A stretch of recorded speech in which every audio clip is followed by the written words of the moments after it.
Hello students, I welcome you all in the class of General Organic Chemistry and today we'll be discussing nature of attacking reagents. एक हमारे पास अगर chemical reaction हो रही है तो वो किस तरह से होती है, अगर हम उसको जनरलाइज फॉर्म में लिखें तो बेसिकली एक जनरलाइज फॉर्म ये आ जाएगा कि हमारे पास सबस्ट्रेट है, उसके ऊपर कोई रिएजेंट अटैक करता है और हमारे पास प्रोडक्ट्स बन के आ जाते हैं. ये एक जनरलाइज्ड रिएक्शन है, जनरलाइज फॉर्म है केमिकल रिएक्शन का कि एक सबस्ट्रेट जो अपने आप में स्टेबल मॉलिक्यूल होता है उसको अगर हमें एक दूसरे मॉलिक्यूल में कन्वर्ट करना है, राइट, तो हमें क्या करना पड़ेगा, उसको किसी रिएजेंट के साथ रिएक्ट कराना पड़ेगा. अब ये रिएजेंट्स जो यहाँ पे हम यूज़ करते हैं, ज़्यादातर ये रिएजेंट्स जो हैं जो अटैक कर रहे हैं बेसिकली सबस्ट्रेट के ऊपर, इसलिए इन्हें बोल रहे हैं अटैकिंग रिएजेंट. इन रिएजेंट्स के पास या तो एक पॉजिटिव चार्ज होता है या फिर नेगेटिव चार्ज होता है और कभी कभी ये न्यूट्रल मॉलिक्यूल भी होते हैं. ठीक है, अब जो पॉजिटिवली चार्ज रिएजेंट्स होंगे वो कहाँ पे अटैक करेंगे, वो ऑब्वियस सी बात है सबस्ट्रेट के उस पॉइंट पे, उस रीजन पे जाके अटैक करेंगे जहाँ पे इलेक्ट्रॉन डेंसिटी ज़्यादा होगी, क्योंकि वो पॉजिटिवली चार्ज है, उन्हें इलेक्ट्रॉन्स चाहिए, उन्हें नेगेटिव चार्ज चाहिए. और इसी के ऑपोजिट अगर नेगेटिवली चार्ज रिएजेंट हमारा है तो वो कहाँ पे जाके अटैक करेगा, वहाँ पे जहाँ पे इलेक्ट्रॉन डेंसिटी कम हो सबस्ट्रेट के मॉलिक्यूल में. तो जो सबस्ट्रेट का मॉलिक्यूल में फिशन की हमने बात करी थी, वो हमने कहा था कि फिशन होता ही इसीलिए है कि सबस्ट्रेट के मॉलिक्यूल में अलग अलग इलेक्ट्रॉन डेंसिटी की, यानी कि हाई और लो इलेक्ट्रॉन डेंसिटी के सेंटर्स प्रोड्यूस हो सकें. और हमारे पास जो अटैकिंग रिएजेंट आते हैं, ये जो रिएजेंट की हम यहाँ पे बात कर रहे हैं, ये रिएजेंट हमारे दो तरह के हो सकते हैं. एक है इलेक्ट्रोफाइल और दूसरा है हमारा न्यूक्लियोफाइल.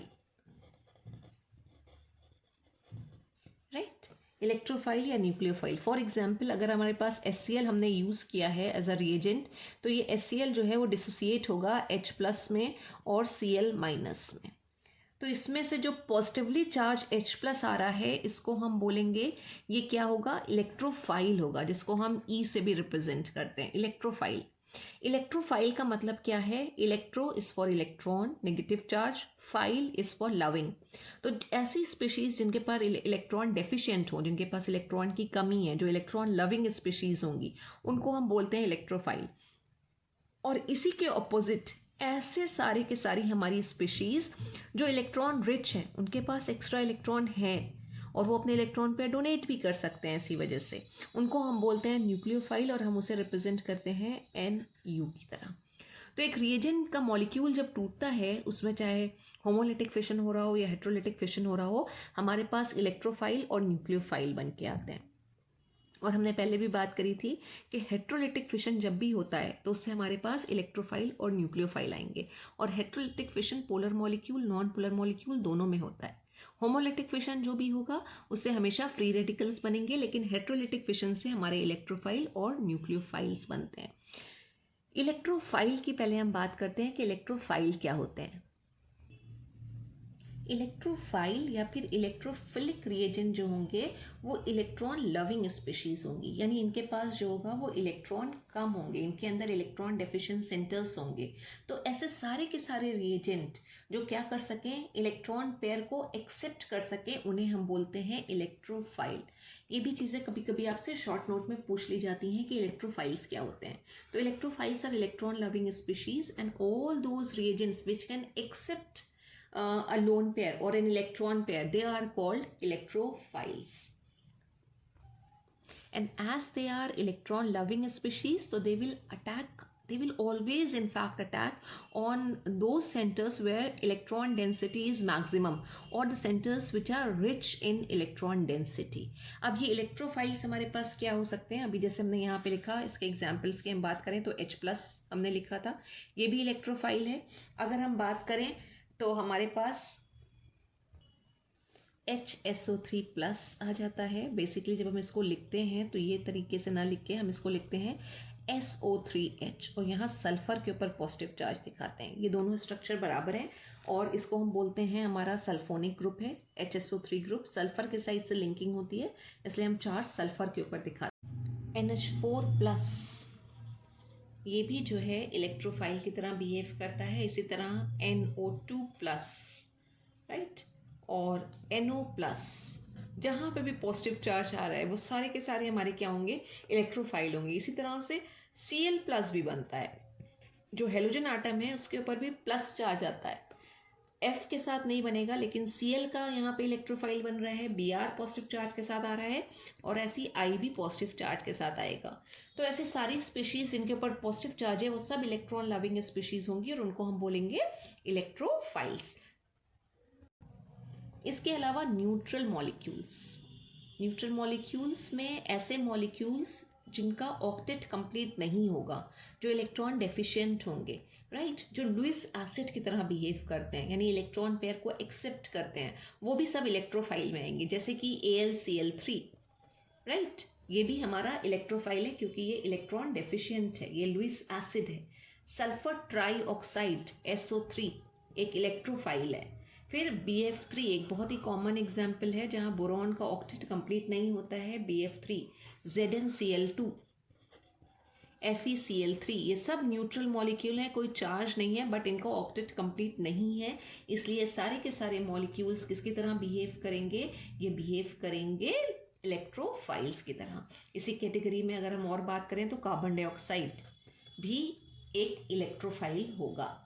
और जितने भी हमारे कार्बोकेटाइंस आ रहे हैं, यानी ऐसी सारी स्पीशीज जिसमें कार्बन के ऊपर पॉजिटिव चार्ज है, वो सारे के सारे कार्बोकेटाइंस जो होंगे वो इलेक्ट्रोफाइल्स होंगे। रिएजेंट्स की दूसरी कैटेगरी न्यूक्लियोफाइल्स को हम ऐसे बोल सकते हैं न्यूक्लियस लविंग। और न्यूक्लियस लविंग का मतलब क्या हुआ, पॉजिटिव चार्ज लविंग। न्यूक्लियस में क्या होता है, पॉजिटिव चार्ज प्रेजेंट होता है, राइट। तो जब हम न्यूक्लियोफाइल्स की बात करते हैं तो न्यूक्लियोफाइल्स हो जाएंगे इलेक्ट्रॉन रिच स्पीशीज हैं। इलेक्ट्रॉन रिच होंगी तो they will be capable of donating electron pair, यानी वो आसानी से इलेक्ट्रॉन पेयर को डोनेट करेंगी क्योंकि इनके पास डोनेट करने के लिए इलेक्ट्रॉन पेयर है। और ऐसी सारी स्पीशीज जो इलेक्ट्रॉन पेयर डोनेट करती हैं उनको हम क्या बोलते हैं, लुईस बेसिस। तो जितने भी लुईस बेसिस हैं वो सारे के सारे किसकी तरह बिहेव करेंगे, न्यूक्लियोफाइल की तरह बिहेव करेंगे। या फिर हम कह सकते हैं ये एनायन कैरियर्स होंगे, इनके ऊपर नेगेटिव चार्ज प्रेजेंट होगा। तो जितनी भी नेगेटिवली चार्ज स्पीशीज हैं, जैसे कि क्लोराइड आयन, ब्रोमाइड आयन, ये तो बहुत ही कॉमन होते हैं, जो हेलाइड्स आयन होते हैं, ये सारे के सारे किसकी तरह बिहेव करेंगे, न्यूक्लियोफाइल की तरह बिहेव करेंगे। प्लस NH3 में से अगर हम एक H+ निकाल देते हैं तो हमारे पास NH2- आता है, माइनस चार्ज है, नेगेटिव चार्ज है, तो किसकी तरह बिहेव करेगा, अगेन ये एक न्यूक्लियोफाइल की तरह बिहेव करेगा। उसी तरह कार्बोकेटाइंस जैसे हमने कहा था इलेक्ट्रोफाइल होते हैं, ऐसे ही कार्बेनाइंस अगर हमारे पास यानी कार्बन के ऊपर नेगेटिव चार्ज आ रहा है, तो जितनी भी नेगेटिवली चार्ज स्पीशीज आपको पता है, राइट, वो सारी की सारी क्या होंगी हमारी, वो होंगी जैसे OH- भी इसी कैटेगरी में आता है। हाइड्रोक्साइड आयन की हम बात करते हैं, या फिर NO2-, H- भी आता है। तो ये सारी स्पीशीज जो हैं ये किसकी तरह बिहेव करेंगी, न्यूक्लियोफाइल्स की तरह। जैसे इलेक्ट्रोफाइल में भी हमारे पास न्यूट्रल मॉलिक्यूल थे, वैसे ही न्यूक्लियोफाइल के लिए भी हम कुछ न्यूट्रल मॉलिक्यूल्स के एग्जाम्पल लिख सकते हैं। जैसे कि अमोनिया NH3, हमें पता है लोन पेयर प्रेजेंट है अमोनिया के पास, और अमोनिया बहुत अच्छा लुईस बेस होता है, इलेक्ट्रॉन पेयर डोनेट करता है, राइट। वाटर एक न्यूट्रल मॉलिक्यूल होता है, लेकिन ऑक्सीजन के पास लोन पेयर हैं डोनेट करने के लिए, इसलिए वाटर भी न्यूक्लियोफाइल की तरह बिहेव करेगा। NH3 की तरह PH3, जिसे हम फॉस्फीन गैस कहते हैं, फॉस्फोरस के पास भी लोन पेयर ऑफ इलेक्ट्रॉन है डोनेट करने के लिए, इसलिए ये लुईस बेस हो जाएगा। और अगर हम बात करें तो हमारे पास अगर थायोईथर्स हैं, राइट, ऑक्सीजन की जगह पे अगर सल्फर आ रहा है तो थायोईथर है, सल्फर के पास भी लोन पेयर है यहाँ पे डोनेट करने के लिए, तो ये क्या करेगा, लोन पेयर को डोनेट कर सकता है और न्यूक्लियोफाइल की तरह बिहेव कर सकता है। सेम वे H2S गैस की अगर हम बात करते हैं तो H2S ये आया, सल्फर के पास अगेन 2 लोन पेयर बच रहे हैं, लोन पेयर डोनेट कर सकता है। तो all these are examples of nucleophiles. तो न्यूक्लियोफाइल्स हो गए हमारे ऐसी सारी स्पीशीज जो नेगेटिवली चार्ज होंगी या फिर न्यूट्रल मॉलिक्यूल्स भी हो सकते हैं। कंडीशन ये है कि उनके पास इलेक्ट्रॉन पेयर होना चाहिए डोनेट करने के लिए, और इस कैटेगरी में हमारे पास जितने लुईस बेसिस हैं वो सारे के सारे हमारे न्यूक्लियोफाइल्स हैं। तो इलेक्ट्रोफाइल और न्यूक्लियोफाइल को और थोड़ा बेटर तरीके से रिप्रेजेंट करने के लिए, जैसे अभी हमने यहाँ पे HCl मॉलिक्यूल को ब्रेक करके इलेक्ट्रोफाइल न्यूक्लियोफाइल निकाले थे, हम थोड़ा सा और करेक्शन इसमें कर सकते हैं कि E+ अगर लिखा हुआ है तो वो इलेक्ट्रोफाइल है, और न्यूक्लियोफाइल का मतलब यहाँ पे क्या होना चाहिए, लोन पेयर ऑफ इलेक्ट्रॉन होना चाहिए। ऐसे ही अगर हमारे पास रिएजेंट है H2SO4 जो बहुत कॉमन रिएजेंट होता है, इसको भी अगर हम ब्रेक डाउन करके इलेक्ट्रोफाइल और न्यूक्लियोफाइल बनाएं तो हमारे पास आएगा H प्लस HSO4 माइनस। अब ये पॉजिटिव चार्ज के साथ आ रही है स्पीशीज, कोई इलेक्ट्रॉन है नहीं, तो ये क्या ढूंढेगा, ये इलेक्ट्रॉन्स ढूंढेगा। तो ये क्या हो जाएगा, इलेक्ट्रॉन लविंग, यानी कि E+ से हम इसको रिप्रेजेंट करेंगे, इलेक्ट्रोफाइल बन गया। और इसके पास नेगेटिव चार्ज है, इसके पास लोन पेयर है डोनेट करने के लिए, ये क्या हो जाएगा Nu, यानी कि न्यूक्लियोफाइल विद इलेक्ट्रॉन पेयर।